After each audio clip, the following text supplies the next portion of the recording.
ঢাকার পল্লবীতে শিশু রামিসা ধর্ষণ ও হত্যা মামলার 2 আসামির মৃত্যুদণ্ডের রায় দিয়েছেন আদালত। আজ রোববার ঢাকা মহানগর শিশু সহিংসতা দমন ট্রাইব্যুনালের বিচারক মাস্টুর সালেকিন এই রায় ঘোষণা করেন। রায়ের প্রধান আসামি সোহেল রানাকে মৃত্যুদণ্ডের পাশাপাশি 5 লক্ষ টাকা এবং তার স্ত্রী স্বপ্না আক্তারকে মৃত্যুদণ্ডের পাশাপাশি 2 লক্ষ টাকা অর্থদণ্ড করা হয়েছে। আদালত তাদের স্থাবর ও স্থাবর সম্পত্তি বিক্রি করে অর্থদণ্ডের অর্থ ভুক্তভোগী পরিবারকে দেওয়ার নির্দেশ দিয়েছেন।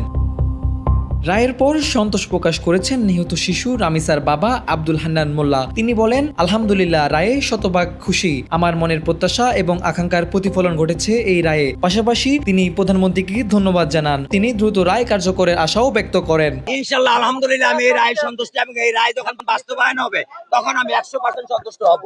এই রায়ের ব্যাপারে মাননীয় প্রধানমন্ত্রী, মাননীয় বিচারপতি, মাননীয় যুব ক্রীড়া প্রতিমন্ত্রী এবং আমিনুল ইসলাম সাহেব এবং দ্বিতীয়ত হচ্ছে পুলিশ প্রশাসন এবং বাংলাদেশের জনগণ এবং সাংবাদিক, মিডিয়া, আমার স্বরাষ্ট্রমন্ত্রী, অন্য যারা আছেন আইনমন্ত্রী, তারা সবাই আমাকে পরিবারের পক্ষ থেকে তাদেরকে কৃতজ্ঞতা প্রকাশ করছি, তাদেরকে ধন্যবাদ দিচ্ছি।